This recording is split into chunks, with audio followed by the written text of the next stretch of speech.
Jesus said, "Very truly I tell you, the one who believes in me will also do the works that I do, and in fact will do greater works than these, because I am going to the Father.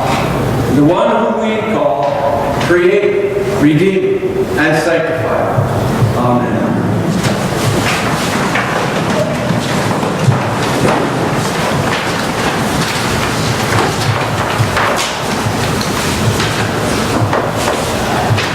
On this Pentecost Sunday,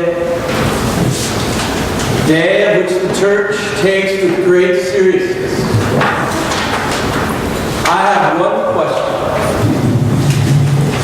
You really believe the words that Jesus said? "Very truly I tell you, you will do greater works than I do." Really believe that? I mean, come on. Who in the church really believes that? Especially today, postmodern, post-Christian world. I mean, who really, truly, honestly believes that? I mean, we could even ask the question for all of Christendom. From the time of Jesus, who really has believed that? Has the church ever believed it? Does our church believe it? Our St. Augustine's, St. Bridget's community, the Episcopal Diocese of Arizona. Do we really, honestly believe that we can do greater works than Jesus? I guess we have to ask ourselves, did the disciples really believe it?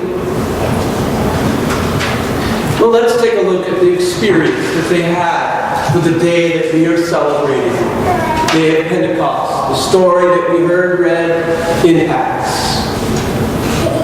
It's 7 weeks, just 7 weeks after Jesus has been crucified, died, and resurrected.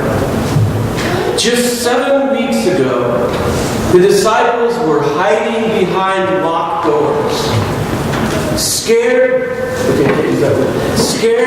to death that they were going to die like Jesus died. They were petrified. They were paralyzed. They were mortified. Every ounce of their being was shuddering because they feared for their life. And they were hiding. Now, 7 weeks later, they're in Jerusalem at the Feast of Shabbat, the Feast of the Weeks, the celebration of the gathering of the harvest and giving the first fruits to God. They're in Jerusalem, filled with Jews and filled with immigrants from every nation. We heard Robert read the text of all that litany of all of those different nations, different colors, different customs, different languages, different foods. They all smelled different. And they were all together.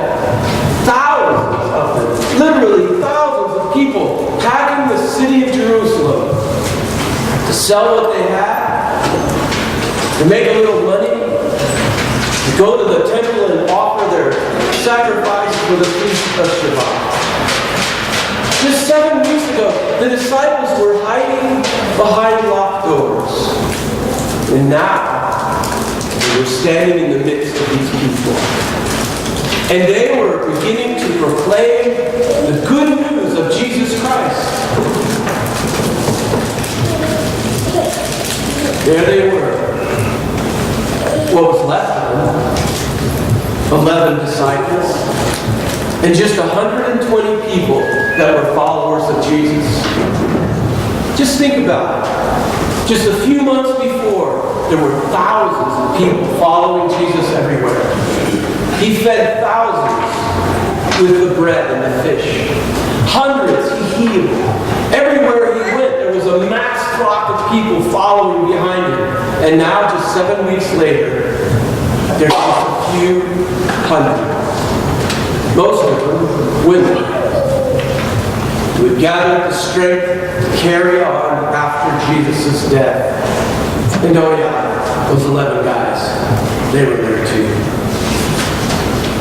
What made the difference? do? Well, they stood and proclaimed the gospel in a language that everyone could understand, in a language that maybe they knew and maybe they didn't know. My guess is, because of the kind of people they were and where they came from, they may have known the language just like the people that were reading the language today. They were sharing language that everyone that was there could hear and understand. You know, whenever we step out and do something different, especially if it's religious, right? The criticism is always, well, that's New Age. That's different. You can't do that. That's not our custom. We haven't practiced that. No one does that. And we impugn their integrity, right? And how do we impugn their integrity? We say, it's 9 in the morning, and he's already drunk. That'll get it, right? That'll get criticism. I mean, we are a feast, right? It's a feast day, right? But it's not noon yet, you know? You can drink after noon, right? But it's 9 in the morning. And these guys must be just like bonkers drunk, right? That's the criticism. And if you don't hear our criticism, we'll do one thing more. We'll shout you down. So, that sounds kind of mildly familiar, doesn't it? Try to speak the gospel of the good news, and we'll shout you down. Now, what was the gospel of the good news? What were they preaching to all these people of all these different languages and customs and religions? What were they telling them? They were telling them that you can be one with God. And that God is present with you right now. And God is present with you just like God was present with Jesus, who is Christ, who knew God intimately more than anyone has ever known before. But now you can know God in such an intimate way that, as Romans says, you will call God Daddy. Daddy. Wow. That's new. That is good news. What had taken the disciples from hiding, from cowering, from fear, to being able to proclaim the gospel in languages that everyone could hear, and to proclaim something so new that people would shout them down? It was 7 weeks ago from that day that Jesus had appeared to them behind the closed doors. And what did Jesus say to them? Peace I leave with you. My peace I give to you.